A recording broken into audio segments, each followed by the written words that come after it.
Insomnia is an extremely common sleep disorder. A third of the population in the Western world experiences regular difficulties with falling asleep or staying asleep.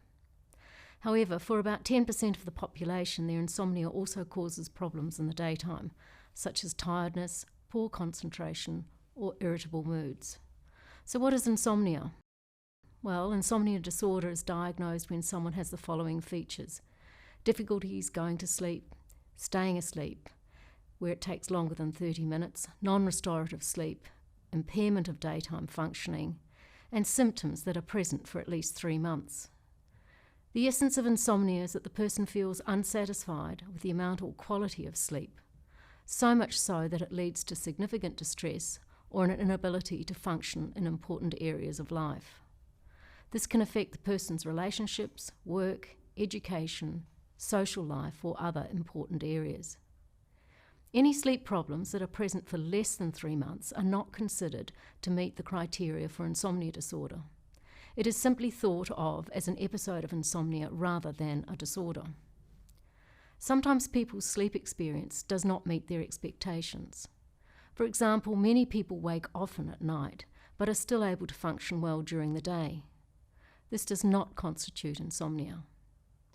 Impacts of insomnia on everyday life include things such as a person feeling wired and tired, where fatigue is the overwhelming symptom. If the person often feels sleepy, they may also have another type of sleep disorder, such as untreated obstructive sleep apnea and/or restless leg syndrome, periodic limb movement.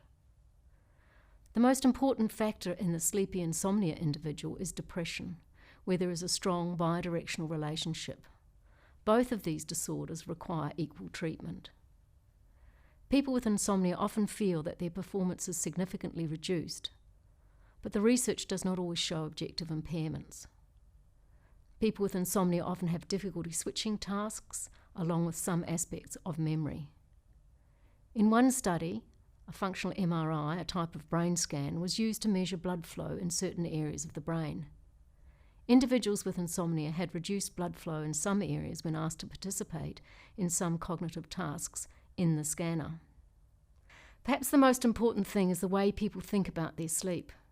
Some people with insomnia can become extremely preoccupied with their sleep and develop a condition termed sleep anxiety. Instead of being an important component of healthy life, sleep becomes a stressful focal point of all the activities the person is not able to do due to their chronic poor sleep quality, perceived or otherwise. Behaviour may become ritualised to ensure better sleep, and individuals may also give up the little pleasures of life, such as exercise, coffee, or socialising, for fear that these activities will negatively impact on sleep. Many people start spending more and more time in bed, trying to achieve at least 50% of that time sleeping. This is a common but unhelpful behaviour, as is the development of sleep anxiety.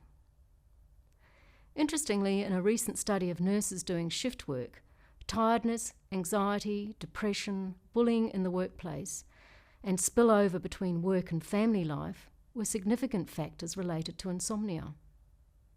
However, insomnia was more likely to be caused by personal and work-related factors rather than being a cause of the problems. We also have a number of sleep myths, and there are 3 common misperceptions regarding sleep.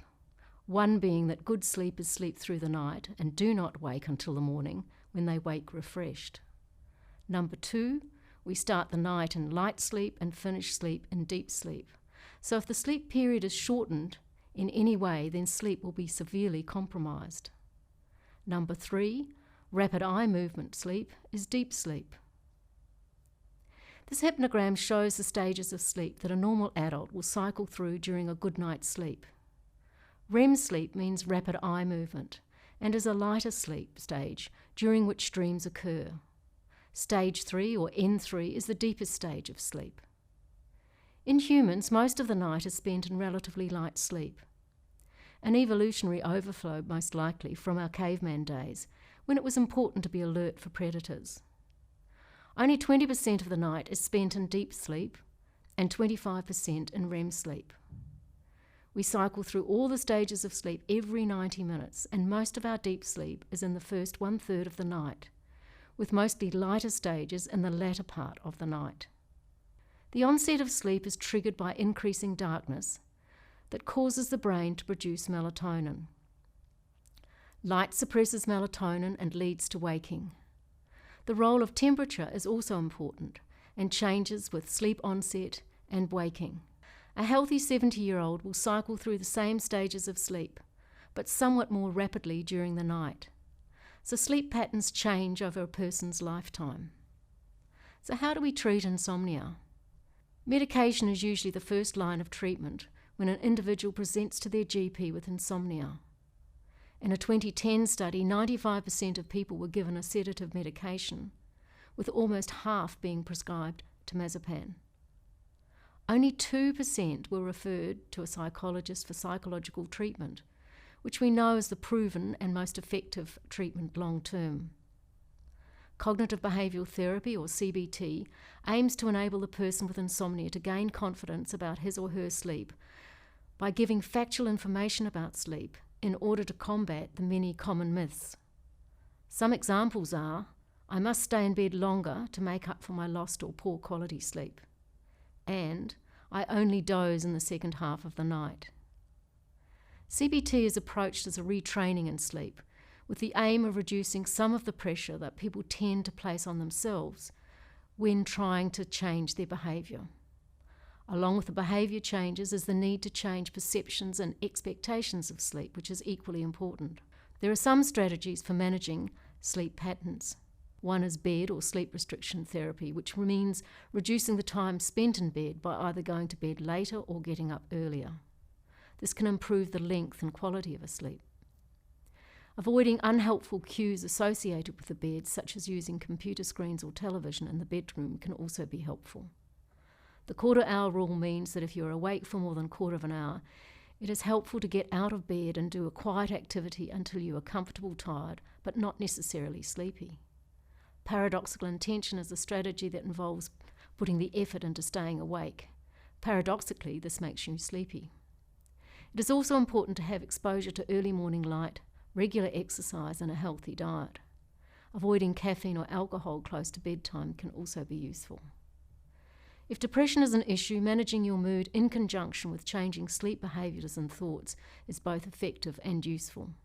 Relaxation and mindfulness strategies help to reduce anxiety and can promote sleep. These are covered in other sections of the course. Using these strategies, people with insomnia learn to go from being a victim of poor sleep to changing the boundaries around the bed and the night, and can learn to sleep well again.